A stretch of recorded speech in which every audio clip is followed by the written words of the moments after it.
छात्रों, आज कक्षा 10वीं में विज्ञान में हमारा जो लास्ट वाला लेसन है अध्याय 16 प्राकृतिक संसाधनों का संपोषित प्रबंधन, ये हम शुरू कर रहे हैं। नाम से ही आपको लग रहा है प्राकृतिक संसाधन। तो ये इस प्रकार प्राकृतिक मतलब जो प्रकृति से प्रदत्त हैं, वायु, जल और जंगल, वन, तो हमें इनका बहुत अच्छे से प्रबंधन करना है ताकि ये बहुत दिनों तक रहें, क्योंकि बढ़ती हुई जनसंख्या और प्रदूषण के कारण इनमें कुछ विकृतियां उत्पन्न हो गई हैं। हम चाहते हैं कि सभी लोग स्वस्थ रहें, तो हमें और हम अपने रीति रिवाज, कला, भोजन, अनुष्ठान, लोकगीत के साथ इन सबको स्वस्थ वातावरण में मनाएं। तो उसके लिए हमें जरूरी है प्राकृतिक संसाधनों का उचित उपयोग करना। जो पुराने वेद हैं उनमें भी ये पर्यावरण को सुरक्षित करने के उपाय बताए गए हैं। आपने कक्षा 9वीं में देखा था कि मिट्टी, वायु, जल के बारे में पढ़ा था और ये किस प्रकार इनका चक्रण होता है। ये सब प्राकृतिक चीजें हैं। प्राकृतिक मतलब जो प्रकृति से प्राप्त हैं।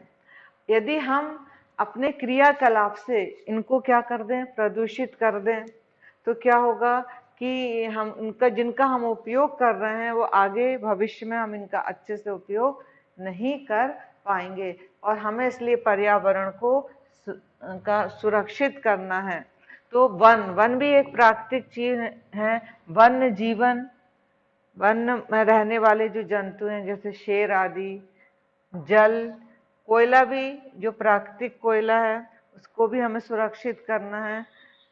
जैसे कोयला है, आजकल इसका उपयोग नहीं होता है शहर में, तो छात्र और वहाँ के बच्चे कोयला जानते ही नहीं है कोयला होता क्या है, लेकिन जो गांव में रहते हैं वो जानते हैं कोयला क्या है।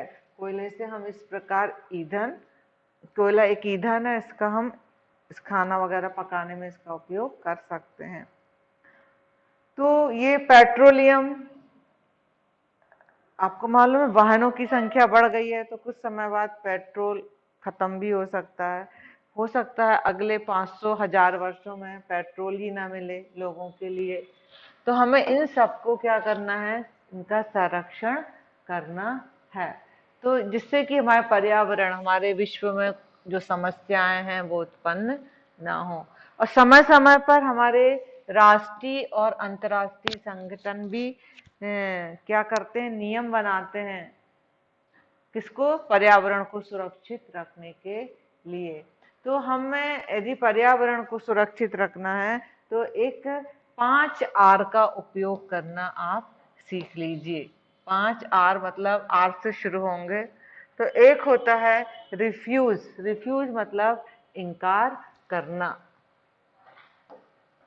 दूसरा होता है रीड्यूस, कम उपयोग। तीसरा होता है रीयूज, मतलब पुनः आप इसको उपयोग कर सकते हो। चौथा होता है रीपर्पस, मतलब पुनः प्रयोजन। और एक होता है पांचवा रीसाइकिल, पुनः चक्रण। ये दैनिक जीवन में हम इन 5 R का उपयोग हम यदि करते हैं तो हमारा पर्यावरण वैसे ही सुरक्षित हो सकता है। तो पहला है रिफ्यूज, रिफ्यूज मतलब इनकार करना। जिन चीजों की आपको आवश्यकता नहीं है तो आप उनको आवश्यकता से अधिक उसका उपयोग नहीं करिए। उन उपयोगों को खरीदने से आप बचिए, इसमें आपके परिवार और पर्यावरण को नुकसान ना पहुंचे। जैसे प्लास्टिक की चीजें आपको जरूरी नहीं है तो आप प्लास्टिक के थैलों को लेने से इनकार कर सकते हो। इनकार मतलब रिफ्यूज। दूसरा है रिड्यूस, रिड्यूस मतलब कम, हो सके कम से कम हमें वस्तुओं का सेवन करना चाहिए। जैसे आप कमरे में कोई नहीं है और वहाँ का पंखा और लाइट जल रहा है तो इससे हमारी ऊर्जा, हमारे जो प्रकृति की जो ऊर्जा है वो खर्च हो जाती है। तो इस प्रकार हम बचा सकते हैं। कहीं यदि नल से पानी अनावश्यक रूप से बह रहा है तो उसको भी हम क्या कर सकते हैं, उसको ठीक करके हम पानी को बचा सकते हैं। भोजन को बचा सकते हैं। आप आहार को, भोजन, आहार मतलब आप भोजन को व्यर्थ ना फेंकें। जितना आपको जरूरत है आप उतना ही उपयोग कर सकते हैं। इसके बाद 3 आर हो गए। ये चौथा आर है पुनः प्रयोजन और पुनर्चक्रण। पुनः उपयोग, इसका एक उदाहरण यहाँ दिया है लिफाफा। लिफाफा आप यूज होने के बाद आप फेंक देते हो। कुछ प्लास्टिक की बोतलें, डिब्बे खाली हो गए हैं जिनमें सामान आया है, तो आप उसको, यदि वो अच्छी अवस्था में है तो आप इनको दूसरे रूप में उपयोग कर सकते हो। लिफाफा है, उस पर नाम लिखा हुआ है, तो आप उस पर कुछ पेंटिंग करके, कुछ डिजाइन बना के उसका फिर से उपयोग कर सकते हैं, ताकि वो कागज खराब ना हो। ऐसी प्लास्टिक की चीजों का भी हम कर सकते हैं। पुनः प्रयोजन, पुनः प्रयोजन भी वही है, मिलता जुलता है। जैसे कि कुछ चीजें हैं जो एक बार उपयोग में नहीं लाई जा सकती हैं। जैसे चीनी के कुछ बर्तन कहीं से टूट गए हैं तो उसको हम उपयोग नहीं कर सकते हैं, तो हम उनको पौधे उगाने में उनका उपयोग कर सकते हैं। एक उदाहरण दिया है यहाँ। पुनर्चक्रण मतलब अब जो चीज बिल्कुल ही खराब हो गई है, ना उसका हम प्रयोजन कर सकते, ना उपयोग कर सकते हैं, तो उनका पुनर्चक्रण किया जाता है। जो आपने देखा ना, जो आजकल कचरा पेटी रखी जाती है, तो बड़े बड़े शहरों में 3 प्रकार की कचरा पेटी रखी जाती है। उसमें आप कागज, कांच, ये वाली धातु की वस्तुओं को रख सकते हैं। दूसरे में आप हरी पॉलीथीन वाला कचरा रख सकते हैं, और तीसरे में आप सब्जियों के छिलके वाला कचरा रख सकते हैं। डस्टबिन अलग अलग रंग की उपयोग आती हैं, ताकि वो डस्टबिन से कचरा एकत्रित होकर उसका पुनर्चक्रण किया जा सके। तो इस प्रकार हम देखते हैं हमें 5 आर को अपनाना चाहिए। ये 5 आर हमारे पर्यावरण को प्रदूषित होने से क्या करते हैं, बचाते हैं। तो इसमें जो पर्यावरण प्रदूषित है उसका हम दैनिक कार्यकलाप से संबंधित है। कुछ कार्यकलाप हम सोचते हैं कि हमें वर्तमान में प्रभाव नहीं डालेंगे, लेकिन ये बाद में प्रभाव डालते हैं।